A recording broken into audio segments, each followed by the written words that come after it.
Ana acordou com um som de batidas violentas na porta do quarto.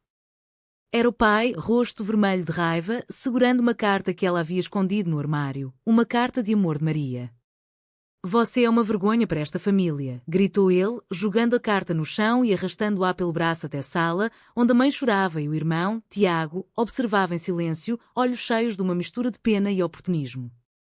Sem uma palavra de defesa permitida, os pais anunciaram a decisão. A casa, herança de gerações, iria para Tiago, o filho normal, e Ana deveria se mudar para o barracão no fundo do quintal, como se fosse uma estranha ou pior, uma criminosa. O choque a paralisou. Em minutos, suas malas foram jogadas para fora e a porta da casa familiar se fechou atrás dela com um estrondo final. O barracão era um cubículo úmido e escuro, cheio de ferramentas enferrujadas e caixas velhas, sem banheiro ou cozinha. Ana sentou no chão frio, as lágrimas finalmente vindo, misturadas com uma raiva surda. Como aquilo podia acontecer em 2026, em Portugal, um país que se orgulhava de leis progressistas? Mas ali, na pequena vila nos arredores de Lisboa, as tradições católicas ainda ditavam as regras e a família Oliveira era o epítome dessa rigidez. O pai, um comerciante conservador, sempre pregara que o casamento era sagrado entre homem e mulher. A mãe, devota da igreja, via a homossexualidade como um pecado imperdoável. Tiago, o irmão mais novo de 25 anos, não se opôs, na verdade, sorriu discretamente, vendo naquilo uma chance de herdar tudo sem esforço. Ana pensou em Maria, sua namorada há 2 anos, e no quanto aquilo destruiria seus planos de uma vida juntas. Ela pegou o telefone e ligou para Maria, a voz tremendo. Eles descobriram tudo. Me jogaram no barracão. Do outro lado, Maria, uma professora de arte de 30 anos, com sua calma habitual, respondeu: "Vou aí agora. Não fique sozinha." Mas Ana hesitou. Envolver Maria poderia piorar as coisas, expor sua relação ao escrutínio da vila inteira. Ainda assim, quando Maria chegou, abraçando-a no barracão improvisado, Ana sentiu um vislumbre de esperança. Elas conversaram até o amanhecer, traçando planos. Ana procuraria um emprego melhor em Lisboa, longe da família, e elas alugariam um apartamento juntas. Mas o pai as viu pela janela e, no dia seguinte, espalhou o boato na igreja. "Minha filha está possuída pelo demoníaco do pecado." A vila, outrora amigável, virou as costas. Vizinhos cochichavam e Ana perdeu clientes em seu trabalho freelance como designer gráfica. Os dias se arrastaram em uma rotina de humilhação. Ana usava o banheiro da casa principal apenas quando os pais saíam, comendo sobras que a mãe deixava na porta como se fosse para um animal. Tiago, agora dono oficial da casa após a transferência rápida no cartório, começou a reformar o lugar, ignorando a irmã. "É para o meu futuro", disse ele uma vez, sem remorso. Ana confrontou-o: "Você sempre soube, Tiago. Por que não me defendeu?" Ele desviou o olhar: "Não quero problemas. Eles me deram tudo." Aquela traição doeu mais que a rejeição dos pais. Tiago fora seu aliado na infância, mas o conforto corrompeu.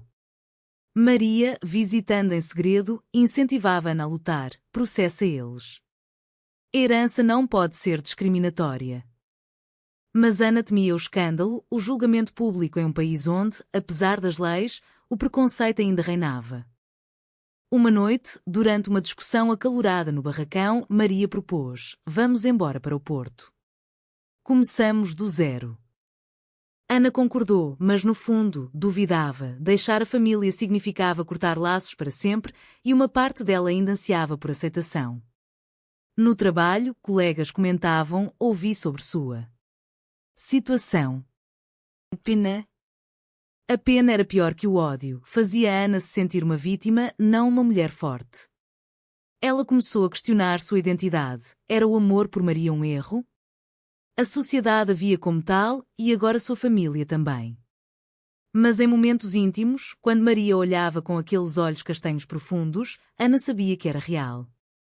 Ainda assim, o peso da rejeição a consumia, levando a noites insones onde imaginava cenários de reconciliação impossíveis. A tensão escalou quando o pai sofreu um pequeno infarto. No hospital, Ana foi barrada. "Só família", disse a mãe friamente. Tiago, ao lado da cama, herdara não só a casa, mas o favoritismo. Ana esperou do lado de fora, chorando, até Maria chegar e segurá-la. Eles não merecem você, sussurrou Maria. Mas Ana rebateu, são minha família. Como abandono isso? Aquele conflito interno a dilacerava, amar Maria significava perder tudo, mas negar-se seria uma morte em vida. Decidiu confrontar a mãe sozinha. Mãe, eu sou sua filha.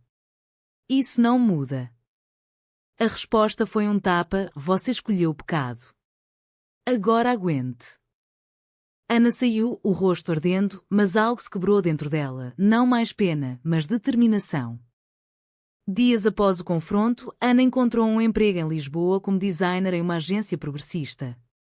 O salário era modesto, mas permitia alugar um quarto temporário, deixando o barracão para trás. Maria ajudou na mudança, carregando caixas sob olhares hostis dos vizinhos. Ignoro-os, disse Maria. Mas Ana não podia, cada sussurro era uma facada. No novo ambiente, colegas a apoiavam. Bem-vindo ao mundo real, onde amor é amor. Pela primeira vez, Ana sentiu pertencimento, mas a ferida familiar sangrava.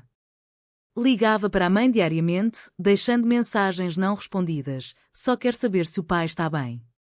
Silêncio era a punição. Tiago, agora morando na casa grande sozinho, começou a se aproximar sutilmente. Uma mensagem, preciso falar. Vem jantar. Ana aceitou, esperançosa. No jantar, ele confessou, os pais me pressionaram. Eu não queria, mas... A casa é tudo para mim. Ana explodiu, tudo? E eu? Sua irmã? Ele admitiu o egoísmo, mas pediu perdão, ajude-me a convencê-los. Talvez voltem atrás. Aquela oferta era uma armadilha, Tiago queria reconciliação sem custo, mantendo a herança. Ana recusou, não sou moeda de troca. Saiu furiosa, mas a dúvida plantada, e se perdoar salvasse a família? Maria notou a mudança em Ana, mais distante, questionadora. Você ainda os ama mais que nós? Perguntou uma noite, voz trêmula. Ana negou, mas a verdade era complexa, o amor familiar era incondicional, o romântico, uma escolha arriscada. Elas brigaram pela primeira vez, Maria acusando Ana de covardia, Ana retrucando que Maria não entendia laços de sangue. Minha família me aceita, disse Maria. A sua não. Escolha? Ana chorou sozinha depois, percebendo o preço, sua relação pagava pelo preconceito alheio.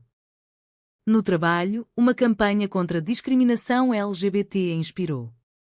Ana compartilhou sua história anonimamente em um fórum online, recebendo apoio massivo.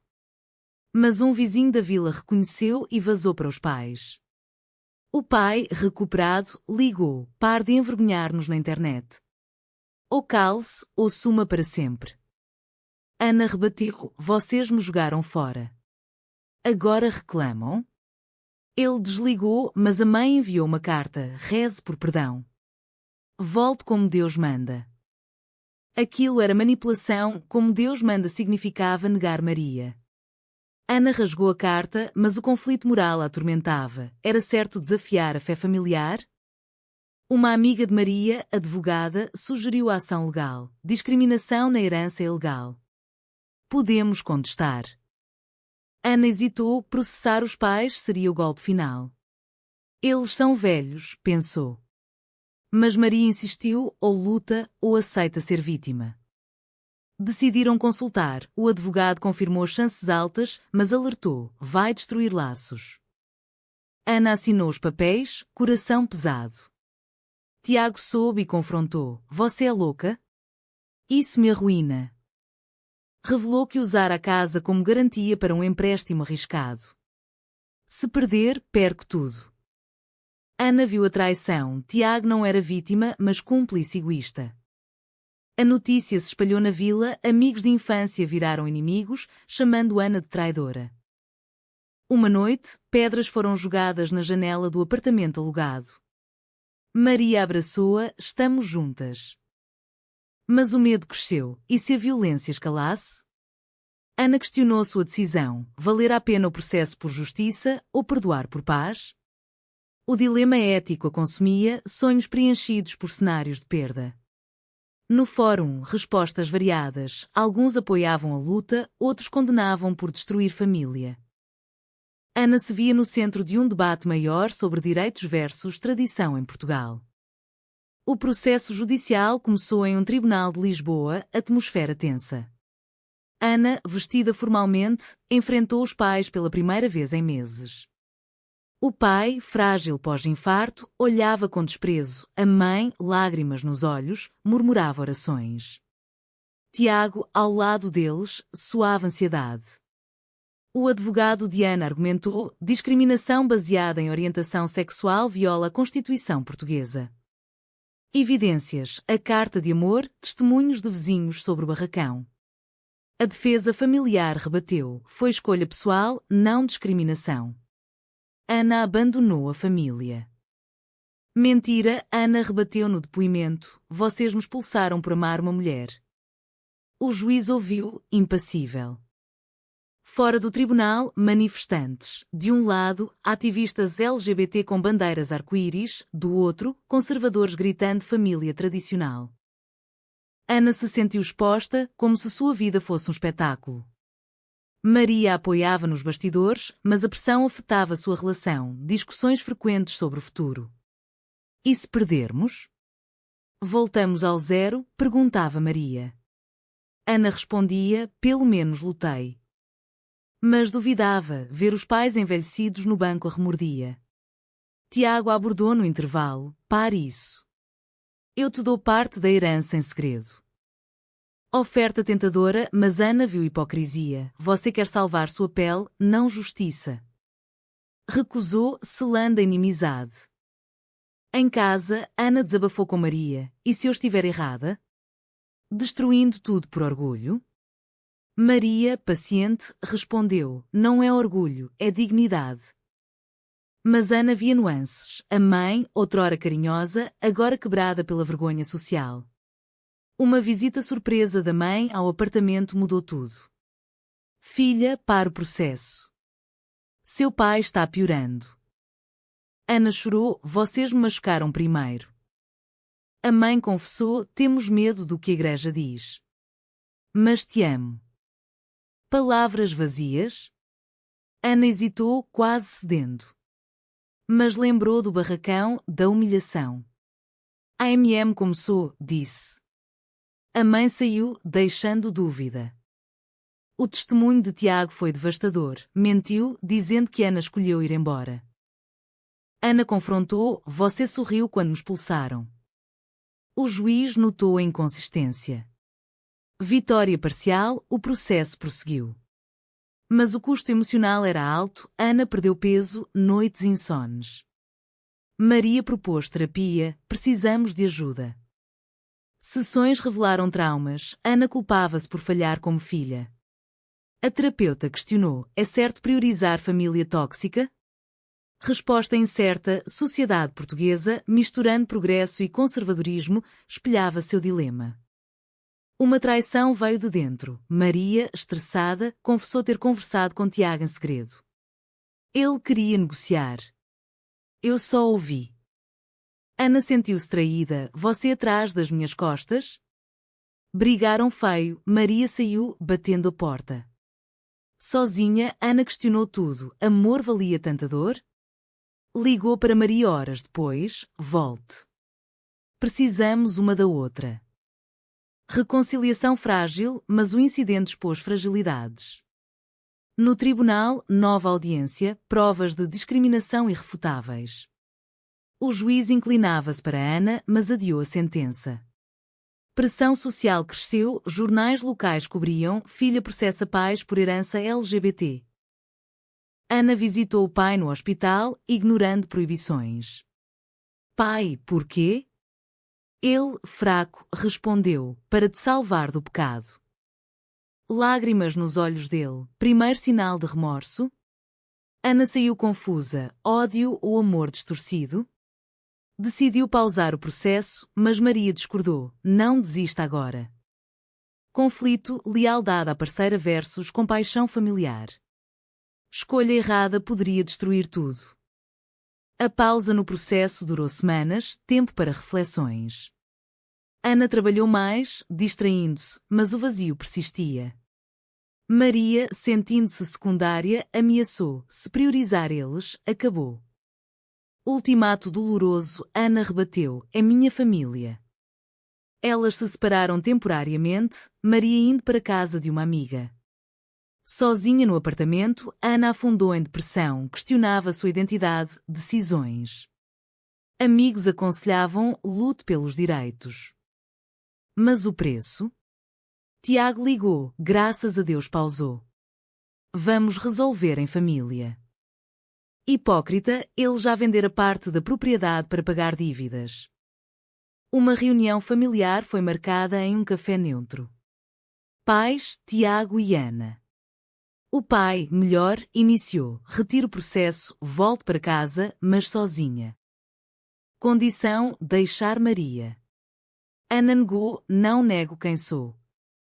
A mãe implorou: pense na nossa reputação. Tiago acrescentou: eu divido a herança separar. Oferta falsa, Ana viu através. Saiu, coração partido, mas esclarecida, família não aceitava ela inteira. Ligou para Maria: você tinha razão. Vamos prosseguir. Reconciliação apaixonada, elas se uniram mais fortes. O processo retomou com ímpeto. Testemunhas externas, psicólogos explicando o impacto da rejeição familiar em LGBT. O juiz, impressionado, questionou os pais: por que discriminar? Resposta religiosa não convenceu. Vitória iminente, mas vandalismo no apartamento, pichações homofóbicas. Polícia investigou, suspeita em vizinhos da vila. Medo real, Maria sugeriu mudança para o Algarve. Ana recusou: não fujo. Coragem nova, mas custo, isolamento crescente. Tiago, desesperado, revelou segredo: os pais me forçaram a assinar a herança para me proteger, mas eu apoiei porque precisava do dinheiro. Confissão tardia, Ana perdoou? Não, tarde demais. No tribunal final, sentença: herança dividida igualmente, mais indenização por danos morais. Alegria misturada com tristeza, pais saíram derrotados, mãe chorando: você nos destruiu. Ana respondeu: vocês me destruíram primeiro. Tiago, arruinado financeiramente, sumiu da vila. Pós-vitória, Ana e Maria compraram um apartamento em Lisboa. Vida nova, mas cicatrizes, Ana sonhava com reconciliação. Uma carta da mãe, talvez um dia. Esperança tênue. Sociedade reagiu, alguns aplaudiram como marco LGBT, outros condenaram como ataque à família. Ana se tornou ativista relutante, falando em eventos: amor não é pecado. Mas o preço pessoal, perda de laços sanguíneos. Meses após a sentença, Ana ajustava-se à nova realidade. A herança permitiu estabilidade, mas o vazio familiar persistia. Maria e ela fortaleciam o relacionamento, viajando por Portugal, criando memórias. Ainda assim, Ana visitava a vila em segredo, observando a casa de longe. Tiago, falido, mudara-se para a Espanha, cortando contato. Os pais, isolados pela vergonha, envelheciam sozinhos. Ana enviava dinheiro anonimamente, ato de compaixão conflituosa. Um convite para um evento LGBT em Porto, Ana falou sobre sua jornada, inspirando outros. A escolha entre amor e família não deveria existir, disse. Aplausos, mas internamente, dúvida: fora certo processar? Maria apoiava: sim, por nós. Mas ecos de culpa: e se diálogo resolvesse? Sociedade portuguesa evoluía, com mais casamentos igualitários, mas vilas rurais resistiam. Ana via seu caso como catalisador, mas a custo alto. Uma ligação surpresa da mãe: seu pai morreu. Choque, Ana correu para o funeral. Na igreja, olhares acusadores, mas a mãe a abraçou: sinto falta de você. Enterro tenso, Tiago apareceu, culpando Ana: sua culpa. Brigaram, Ana defendeu: preconceito matou ele. Verdade dura. Pós-funeral, a mãe confessou: eu errei. mas a fé. Ana perdoou parcialmente, entendo, mas não aceito. Partiram em termos neutros, porta aberta para futuro. De volta com Maria, Ana refletiu danos irreparáveis, mas crescimento. Elas casaram em uma cerimônia simples, celebrando vitória sobre a adversidade. Ainda assim, questões morais pairavam. Priorizar si mesmo é egoísmo? Família deve aceitar incondicionalmente? Ana escreveu um livro sobre sua história, provocando debates nacionais. No fim, Ana encontrou paz relativa, mas o caminho fora pavimentado com perdas. Amor triunfou, mas a que preço? E você, leitor, é certo processar a própria família por justiça, mesmo que isso destrua laços irrecuperáveis?